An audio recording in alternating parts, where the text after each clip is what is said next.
I'm Susan Roberti, and welcome to Let's Talk Tail Waggers. I have a wonderful guest today. You're going to learn an awful lot about the pit bulls.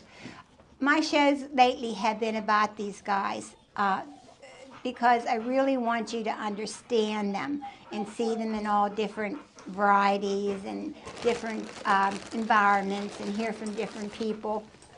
But before we get started, I would like to say thank you to my camera person. Thank you, John. You know, BPTV is all volunteer. John's here today. Dave Cable is our executive director. I'm a volunteer. Our guest is a volunteer. If you'd like to do a show or just come up and visit or learn how to use cameras, which is a lot of fun, just stop up and pay us a visit. We always welcome anyone that stops in. So now I am going to introduce Logan. Welcome back. Thank you. He's from the Washington Area Humane Society, and you are? A humane officer. Humane officer. Yes. And I bet you get a broken-hearted job. Huh? Yeah, it's tough sometimes. But Once in a while it's good, but lots of times, huh? it's tough. But what about, does it turn out good when you you ultimately see the turnaround of the animal, and you see him come out of the bad situation and then adopt it out into a home. So. Whatever made you get into this job? I'm so glad he's here with us today. I had a degree in criminal justice, and honestly, the pit bull breed always interests me, and they are a lot of the problem out there because they are so overpopulated. And Now you do everything though. Yeah, I cover everything from large animals, moo cows, horses, chickens, so cats and all my Lord. all the way to cats and dogs. Wow. Yep. So what is the story about these guys today? They are both pit bulls, both rescues. Sky, this is the female. I had her before I started my job. She was rescued as a puppy. Aww. And Ace was actually a case that I was working. He was left in a mobile home for extended periods of time, and he ended up at the shelter, and I adopted him. Aww. So, Sky. And how many have you adopted? Just these two. This is it. More than enough. Yeah, more I than was enough. going to say. But it does break your heart, huh? Absolutely. And they're breeding and breeding and breeding them. Absolutely. And, overpopulation is a huge issue. I bet you down at the Humane Society, you have many of them. Yeah, usually 50% of our population, I would say, is pit bull or pit bull mixes. This breaks your heart. Yeah, it's horrible, and it's they're breeding them for money purposes. Yeah. And they have they don't care about the future of the dog. They don't care about the temperament. They don't care about the health of the breeding. They're breeding dogs that are too young to be bred. And when people get these guys, they have to know that you must always, you just can't build a fence, around your place and expect them to be there. They're an animal. They will smell and find their way out. You have to be dedicated to these guys. You have to constantly monitor them. Yeah, you really do. It's not that there are attacks and all that kind of stuff, but it's the power that they have. Yeah.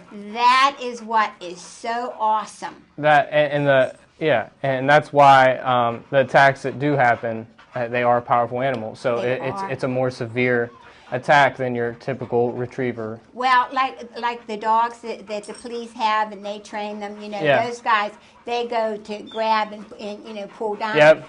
These guys grab, break, and pull down. Right. Their jaws are so strong that they just break a bone.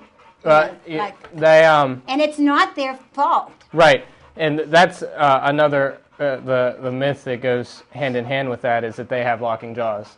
There have been numerous studies done, and their just have power. yeah, their jaw structure is no different than any Right. other canine. But they have power. Yeah. That's And I believe it was Dr. Brady Barr from National Geographic did a study on German Shepherds, Rottweilers, and Pit Bulls to study their bite strength. And the average bite strength was 320 pounds. Of those three breeds, the American Pit Bull Terrier scored the lowest. oh, really? Yes. I always read that they were that's what they were made for, to have Yeah. that real strong come down Yeah, on the and jaw. there's a lot of myths that go hand in hand with that, but Ace, come here, bud. Honey. He's Come going here. to settle down. Come here. He's just sometimes the camera really intrigues him. Like, why is that looking at me? You know. So, what other things are we going to be talking about today? With the I have what is a pit bull? I think that there's a lot of confusion on dogs that are actually classified as pit bulls, and what a pit bull actually is. What is today is recognized as a pit bull is the American Staffordshire Terrier, the American Pit Bull Terrier, and just recently they added the American Bully. Now you can see the variance in between those three. Sky is more of my female up front is more of the American Pit Bull Terrier, and Ace is more of the American Bully, and they just added them to the group recently. They're just subcategories. They're all pit bulls, but they have different origins. He, as you can see by his build, his head size is more has more bulldog traits to him. Yeah. And some also include the bull terrier, like Spuds MacKenzie, and the bulldog itself into the pit bull category, but that's not commonly recognized. A lot of breeds that are mistaken for them. There's the boxer, the bull mastiff, and there's the cane corso, the Presa Canario. Right. They're both big cropped ears, both used in the same areas as pit bulls. Also, the breed, there's a lot of discrepancies on how the actual origin, but most studies that I've read have their ancestors go back to England. They were brought to America by English immigrants in the early 1800s as the bulldog, and they worked farms. They worked as working dogs, and what happened was the sport of bull baiting, large. Well, it wasn't just bulls, but it was baiting. It was a large animal, whether it be a bull, a bear, and they would team numerous dogs up against that animal for a blood sport. Isn't that lovely? So in 1835, British Parliament outlawed baiting. You were no longer allowed to do it, and that was the birth of dog fighting because they could no longer do that. Yeah. Oh, So I see. Have mercy on the dog. Let them fight each other. Yeah. So they from there they wanted a smaller, more agile dog. So they started selectively breeding the smaller bulldogs, and they also crossed them with a terrier. The terrier is another discrepancy that nobody can really identify the exact terrier, but and that's where today's modern pit bulls gave their birth. And those dogs at that time, your average size was 25 to 45 pounds. That was the desired size by them. So I mean, Sky is considered a small pit bull by today's standards, and she's 65 pounds. Yeah. And she has recently lost weight. She tore her ACL, so she's a little... Well, people have to understand, and I know my audience is getting better at it.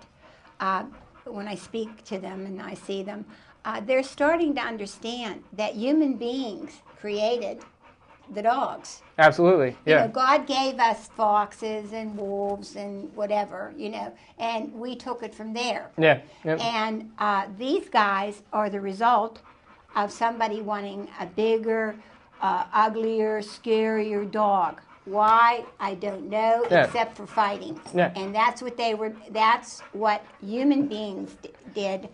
And I would like to speak to someone that used to to fight dogs. Right. Just to see, now chickens, they used to do that when I was a little girl. Even around here, they used to, that was a thing they did in the barns, Right. But that got outlawed. But I would like to know what is so wonderful about hearing an animal scream in agony and pain. Right.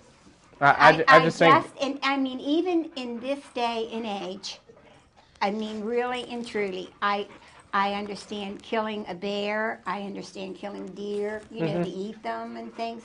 But I just don't understand what fun is it to get a dog, torture it so it's vicious, and then take it and listen to two of them scream. I mean, could you imagine when they're having their faces ripped off? Absolutely. And then if they lose, they take them back and torture them because you don't feed them. Yeah, they're typically killed if they... Yeah, but not before, And I would love to understand what satisfaction do you get. Now, boxing is a very, one-on and violent thing. Yeah. But a human chooses to do that. Right. These guys do not choose to do this. Okay? Exactly. And that is what's so very, very sad. Right. And I absolutely agree. I just had to say it and get it off my heart today because until I get to speak to someone that used to do it and saw their way out, how cruel it is. Maybe you're sensitized to it when you're a child. Yeah, and there was a study done in inner city Chicago. 1 in 5 elementary students had been to a dog fight, had seen a dog fight. So, I mean, that goes hand in hand with what you just said, that it's just a way of life for some people. And and when they say that they're, a dumb dog, my reply, oh, it's just a dumb dog, or, what they just, have that attitude. Right. And I'll just say, well, did you ever see a dog cross a blind person across the street? Right. Did you ever see a dog go with someone in a wheelchair and help them? Did you ever see one go get a toothbrush for someone that needs help, in their home, that they're trained to just about do? A deaf person, they'll go and tell the deaf person someone is there. They will go and check and make sure that person they know before that person is allowed to open the door. And these are just dumb dogs to teach and torture to kill one another. Right. I actually have a couple famous pit bulls that also do work along those lines. Tahoe, Cheyenne, and Dakota were 3 search and rescue dogs from Sacramento, California. They were brought in to New York on 9/11 to help with search and rescue in the Twin Towers. Wow. They were all 3 pit bulls. Wow. Popsicle is an accomplished U.S. Custom dog. He specializes in narcotics and explosives detection. There's many unsung heroes that work as therapy dogs. They go to hospitals and visit patients and whatnot. Petey from the Little Rascals. Yeah, remember? He was a pit bull. Yeah, and we're not. I had a visitor here with Shorty from Animal Planet, and he was talking about the pit. Well, he loves the pit bulls, but he was saying those dogs used to be nanny dogs. Yeah. They were so gentle and kind that people bought them for their children. Yeah, and they were used as in a lot of war propaganda in World War I. They were like America's dog. They were a symbol of the nation. Yes. And that's the last dog I have under the famous pit bulls was Sergeant Stubby. He actually fought in 17 battles in World War I. Received numerous medals. He also received the Purple Heart. And he was a pit bull. Wow. So the human beings have taken, once again, something that was really wonderful and just kept breeding it and bigger and bigger and bigger. Right. And they're a wonderful dog, but you have got to understand. Right. You've got to keep them with you, beside you. Yep. At all times. If they're outside, you have to know that they are contained. I mean, just not with a fence. And I hear people talk about they take their pit bull to the dog park. It's so good with other dogs, blah, blah, blah. In my opinion, that's great, that's fantastic, but you're setting yourself up, you're setting the pit bulls up for a disaster. Yep. A trait of, they were bred to be dog aggressive. As you can see, it's manageable. I have 2 pit bulls that live in my house. There's never been a scuffle, there's never been anything. But it was a full-time job and a lot of work to get to this point. Yes. But that's why dog parks, as a pit bull owner, I feel like are a bad idea. A responsible pit bull owner, you're taking your dog there. If another dog starts the fight, if another dog were to beat your dog up severely, what is the media going to say? Yeah. Pit bull attacks a poodle. Exactly. It's always going to be the pit bull's fault. The media, pit bulls get ratings. Media is based on ratings, and that's exactly true. Yeah. And when you're walking them in the park too, which any dog, those clicky things, you know, and people have them shooting.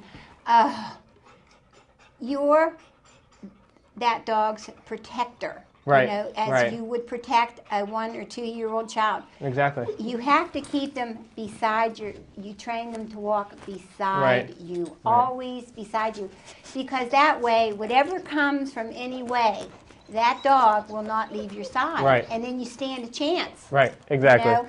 But these guys, you can have 2 of them and they'll care about each other and sleep together and love one another. These 2 sleep in my bed every night together. Exactly. But any dog, I don't care if it's a pit bull, I don't care if it's a chihuahua, you still have to have respect for them. Absolutely.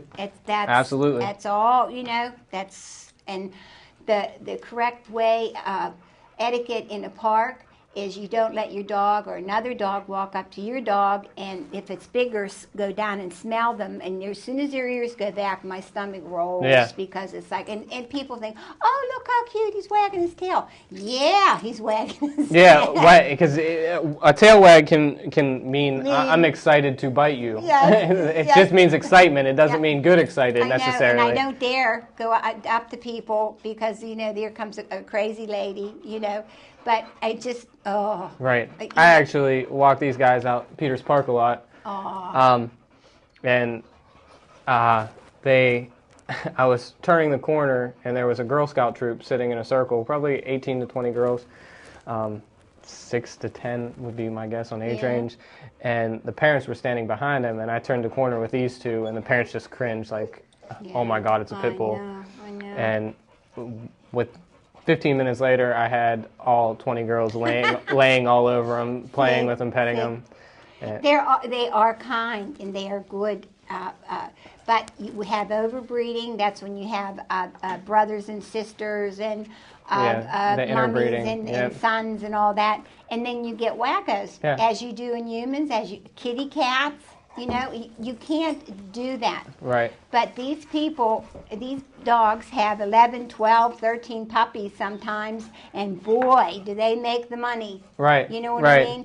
So they just, instead of going and paying to have a good stud, you know, to use for their dog, they just use one of their dogs, it's a brother or sister or mother, and then you end up with these really vicious dogs. Mental, yes, and temperament it's just issue. not the pit bull. Right, it's all across the board. Yep. Yep. And their problem is their popularity, especially in urban areas. They are an extremely popular breed, and I would be willing to bet that in most urban areas, pit bulls easily outnumber any other breed, beyond the shadow of a doubt. Well, I think people seeing them on TV with those big collars, with those spikes. Yep. You know, and it was the drug dealers that really made them popular. Yep, and gang members. It really was. Yep. It really was. You never saw any of these dogs until that stuff started coming on TV. Right. And, oh, look at that big, ugly dog. Right. I don't know why someone wants a big, ugly dog. But, you know. Right. And it's scary. And guess what? It really is scary. Yeah. You know? In gang culture, they're prevalent in gang culture, the fighting, gambling, and also criminals. You have to figure that a majority of your criminals are the ones who are training them to be human aggressive. Human aggression was never accepted. I mean, even in the fighting pits, you had human handlers in there with them. So those dogs could not be human aggressive. Yes. A majority of your fighting dogs were raised in the home with families and children because they felt that increased the devotion of the dog to the handler. So they would fight better for them in the ring. So they were family pets. Wow. But you have the criminals that are training these dogs to protect the drug houses, protect their property from humans, from other criminals, and also from the police. And that's where your human aggression dog stems from. I wish that they would start to fade. You know, usually, like the Afghans, you had the sheepdogs. I groomed, for 40 years. And at one time, there was a sheepdog and a Afghan and a Cocker Spaniel, and then they just started to fade out, And I just wish these guys, mercifully, would just start to fade out. You know, people still have a sheepdog here or there. Right. But people look at them like, big grooming bill. Right. And all that. But these guys deserve a rest now. The pit bull, they just deserve a rest, and because to have them to live in a humane society setting is just heartbreaking. Right, and like I said, it's estimated in most urban shelters that 50% of their population is pit bull or pit bull mixes. Yeah, and it's that leads to hundreds of thousands of animals euthanized. Because I mean, we are no kill, but people get them. They're really precious when they're little, and as they go, and then you don't realize you have to dedicate a part of your day, every single solitary day, to their training, as you do to any dog. Right. I mean, I'm not just saying the pit bull. I mean, any dog. Yeah, absolutely. Until they're a year old. You just have to give them that half hour of every day. Right. Right. And then after that, you have a calm and good dog. Right. But these guys, if you don't, the people can't handle them. So what do? Yeah, and socialization is key. There's a lot of things you need to think about before you get a dog. If you're going to go the puppy route, put that puppy around as many dogs and as many puppies, and create positive experiences with other dogs. That's how she was, and that's the only way I got him into the house, is because she was properly socialized. And she let him in. Yeah, I mean, she's definitely alpha of the house. She runs everything, and she's considerably smaller. But he's a doll. He's just a big doll. He really is. Yeah. And I love that color. It's just so pretty and soft. I gotta look at your papers so we make sure we get responsible owner. We did pit bull. Origin, Miss. Another thing I wanted to mention under responsible ownership is do not chain these dogs. Chaining them leads to frustration and anxiety, and a high percentage of the pit bull attacks stem from animals that were on chains, because they drive themselves crazy all day, and then when they get loose. I'm sorry to interrupt. You're fine. People that have those big high fences, spike fences, and their dogs are in there. Yep. All they do is hear. They don't see. Exactly. And when I was a little girl, the gas man used to come around, knock on our door, gas man, down in the basement. And no matter who you were, their dog went wild. Right. Well, my dad would always take the dog down and wait for the gas man to come down around the house. And he would hit the door, and the dog was there. He saw the gas man and heard that noise, and then after that, there was nothing. He realized it was okay. But you just have this, some dogs would just absolutely, go wild with it. People thought that was funny. Yeah. And my dad didn't think that was very nice for a dog to get into this hysteria kind of thing, because he couldn't see. Same with the mailman. The mailman comes and he puts something in the door and goes away. Right. And he never says hello. Yep.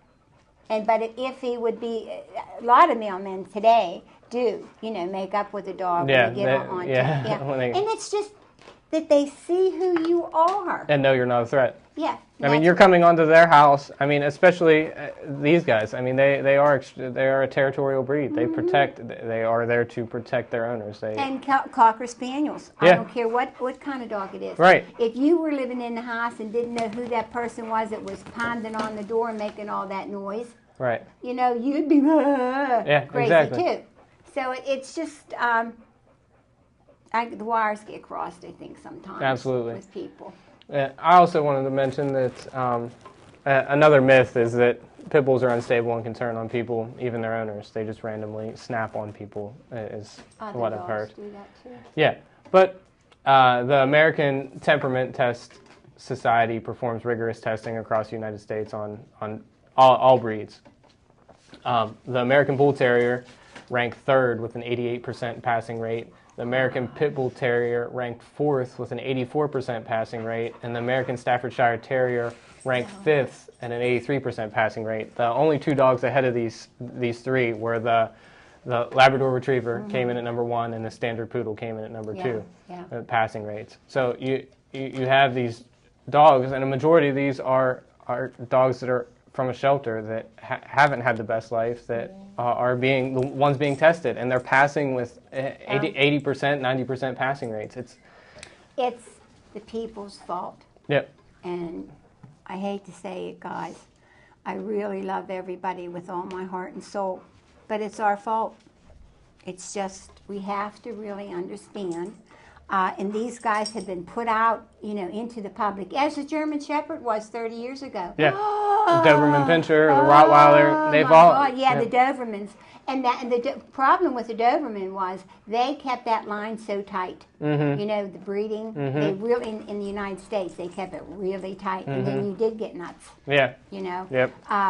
They didn't bring anything in. Right. They just had the certain ones. Yep. And boxers, too, they had to close the breed for the boxers, too, Yep. because they had bad hearts, heart murmurs, they'd hemorrhage, they had...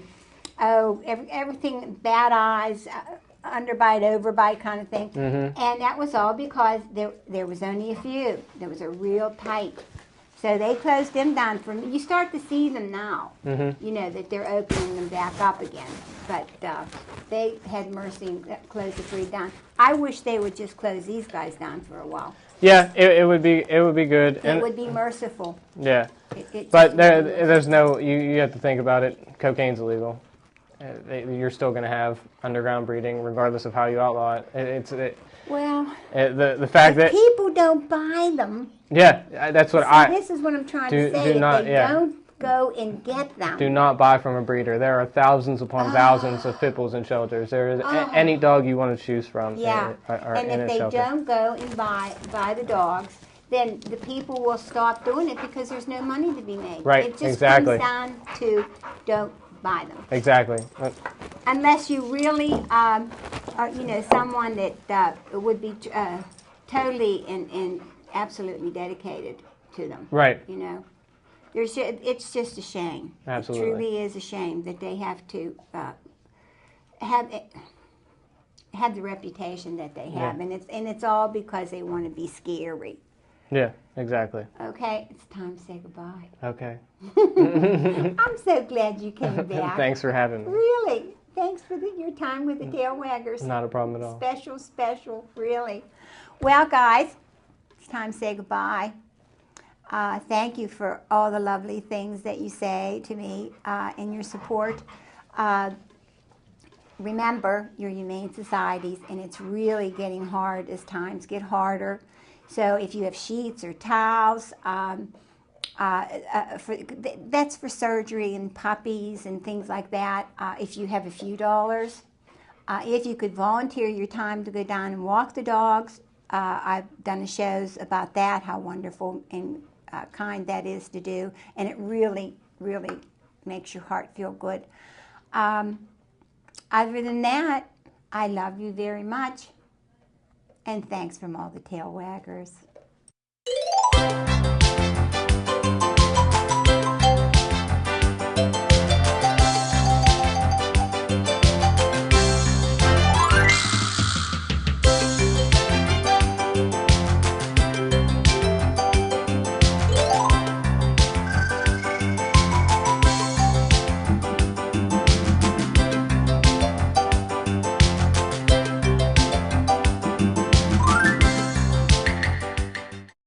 This looks like hide and seek, but it's not.